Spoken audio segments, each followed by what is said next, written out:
Meditation करके क्या उखाड़ लिया? देखो, मेडिटेशन ध्यान करने के बाद ऐसा नहीं होता कि आपकी प्रॉब्लम्स लाइफ में आने बंद हो जाती। प्रॉब्लम्स अभी भी आएंगी, पहले भी आती है, बट प्रॉब्लम्स को झेलने की क्षमता आपकी बहुत बढ़ जाती है। पहले अगर आप बात बात पे टूट जाते थे, डिप्रेशन में आ जाते थे, सुसाइडल आ जाते थे, अब ऐसा आ जाएगा कि ये भी देख ही लेंगे यार, कर लेंगे। सही है। सो मेडिटेशन, ध्यान अगर आप सही तरीके से करते हो, वो आपके इमोशनल रेगुलेशन में आपको बहुत हेल्प करता है। हम्म। सो फॉर एग्जाम्पल, अगर कोई विद्यार्थी है जो बार बार एग्जाम्स के पहले पैनिक अटैक्स में आता है, एंग्जाइटी में आ जाता है, तो ध्यान करने से ये नहीं है कि भाई आपके एग्जाम में टॉपर बन जाओगे, लेकिन वो एंग्जाइटी से आप कंट्रोल करना शुरू हो जाओगे। रिलेशनशिप्स में अगर प्रॉब्लम होती है, उनको क्यों कहा जाता है कि मेडिटेट किया जाए?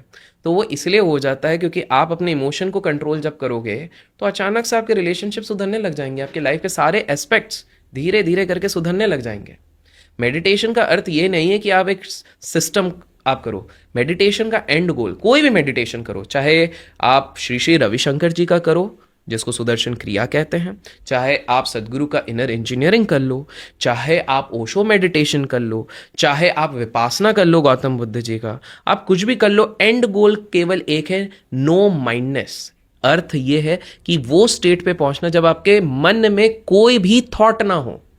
और आज हमारे दिमाग में 50,000 से ज्यादा थॉट एक दिन में होते हैं। आपकी ऑडियंस से मैं पूछना चाहूंगा, कितने बार एक दिन में यह समय आता है सोने के अलावा जब आपके दिमाग में कोई थॉट ना है? स्थिति तो ऐसी आ चुकी है आज के समय पे कि सोने जाते हैं उस समय पे भी इतने थॉट्स आते हैं कि नींद ही नहीं हो पाती है, और उसके बाद आपको मेलाटोनिन के सप्लीमेंट्स लेने पड़ जाते हैं। हम्म। मेडिटेशन आपको इतना पावर दे देता है कि अगर वो जो आजकल एक कॉन्फ्लिक्ट चलता है ना, कितने घंटे सोए दिन में, बहुत लोग बोलते हैं 7 घंटे, 8 घंटे, 9 घंटे, फिर मोदी जी बोलते हैं हम तो 4 घंटे सोते हैं। क्योंकि सिंपल सी बात है, क्योंकि मोदी जी 2 घंटे योग और ध्यान करते हैं। 2 आवर्स ऑफ योगा एंड ध्यान is equal to 5 hours of sleep. Sleep. और स्लीप 7-8 घंटा एक मिथ्या है। प्रॉब्लम स्लीप नहीं है, प्रॉब्लम इज डीप स्लीप। आपको डीप स्लीप करने की जरूरत, जो आज के समय पे लेट्स एडमिट, आप भी मैं भी बिकॉज ऑफ लाइफस्टाइल हम नहीं कर पाते, बट हम भी एक्सक्यूज ही दे रहे हैं। हम केवल एक्सक्यूज दे रहे हैं। क्यों हम ब्लू रे स्क्रीन के साथ हम बैठ रहे हैं वहां पे? हमारी गलती है ना। हम ये कहते हैं नहीं काम है, हमको भी पता है रात को हम क्या काम कर रहे हैं, हम स्क्रॉल करते हैं, हम कमेंट्स देखते हैं, हम कमेंट्स के रिप्लाई करते हैं, यही कर रहे हैं। तो ध्यान और मेडिटेशन इज समथिंग। और मैं ना अगर अपन अभी अगर डिस्कस करते हैं तो मैं कुछ पॉइंटर्स भी दे दूंगा उसमें कि लोग क्या कर सकते हैं ध्यान हाँ, मैं में। वही जानना चाहता हूँ कि अगर कोई मेडिटेशन राइट फ्रॉम स्क्रैच करना चाहे तो थोड़ा सा उसको गाइड कर दीजिए कि अगर मुझे शुरू करनी है ये जर्नी।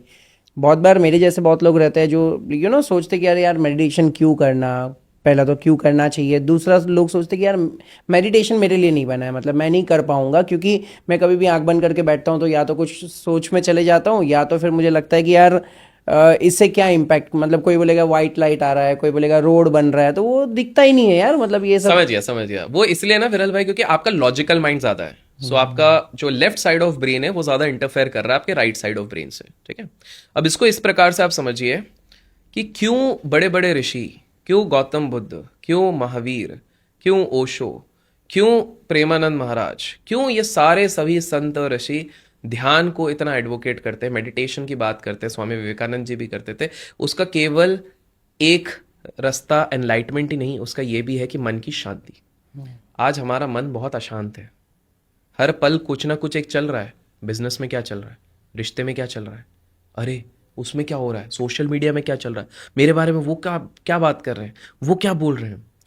आपको एक चीज बताऊं, सबसे पहले क्यों मेडिटेशन करना चाहिए? मेडिटेशन केवल 4 रीजंस के कारण करना चाहिए। पहला, अगर आपको मन में शांति चाहिए तो आपको मेडिटेशन करना चाहिए। हमारे अंदर कुछ हार्मोनल रिलीज होते हैं, एंडोर्फिन्स होते हैं, ऑक्सीटोसिन होता है, उसके बाद सेरोटोनिन होते हैं। अगर आपको राइट प्रोपोर्शन में सही चीज़ें रिलीज होनी चाहिए, जो खुशी वाला हार्मोन्स होता है, तो उसके लिए आपको मेडिटेशन करना चाहिए। आपको मेडिटेशन इसलिए करना चाहिए अगर आप चाहते हैं कि आपका हार्ट रेट सही चले, क्योंकि आजकल हार्ट अटैक बहुत हो रहे हैं, ब्लड प्रेशर बहुतों को हो रहा है, तो हेल्थ के लिए आपको मेडिटेशन करना चाहिए। एंड फाइनली फोकस, बिकॉज आप याद रखिए कि एक मैग्नीफाइंग ग्लास के सामने अगर आप एक पेपर रख दें और सूर्य की किरणें फोकस होकर गिरती है तो उसको आग लगा सकती है। तो फोकस की शक्ति क्या होती है आप सभी को पता है। जिसको नहीं पता है वो जाके हमारे पिछले ओलंपिक्स में जाके देखे, एक बाहर का प्लेयर था जो कि राइफल शूटिंग में था, जो बिना चश्मा पहन के अपने फोकस से उड़ा रहा था और उसको ब्रोंज मेडल मिल गया था, सिल्वर या ब्रोंज मिल गया था।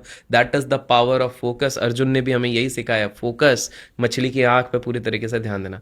तो रीजंस तो 4 रीजंस तो ये हैं कि क्यों किसी भी व्यक्ति को मेडिटेशन करना चाहिए। एंजाइटी और स्ट्रेस घटाता है 50% से ज़्यादा। तो आप सोचिए, आपको कोई दवाई का रिप्लेसमेंट मिल गया भाई, आपको दवाई पे खर्च करने की जरूरत नहीं है, आप मेडिटेट करो, आप इन चीज़ों से बच सकते हो। तो that is the first thing.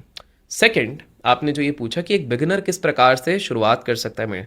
मैं कोई बहुत बड़ा मेडिटेशन गुरु तो हूँ नहीं, पहले ही डिस्क्लेमर दे दिया भाई जज करने से पहले। मैं अपने ही पर्सनल एक्सपीरियंस से, जो भी है लिमिटेड अंडरस्टैंडिंग और इतने लोगों से मिलने के बाद, ध्यान करने वालों, मेन लीडर्स से मिलने के बाद, चाहे वो श्री श्री रविशंकर जी हो, चाहे सदगुरु हो, चाहे स्वामी आनंद अरुण हो, चाहे इस्कॉन के चंचलादास प्रभु हो, इन सब से मिलने के बाद जो मैंने सीखा है उसका निष्कर्ष मैं आप लोगों को बता रहा हूँ।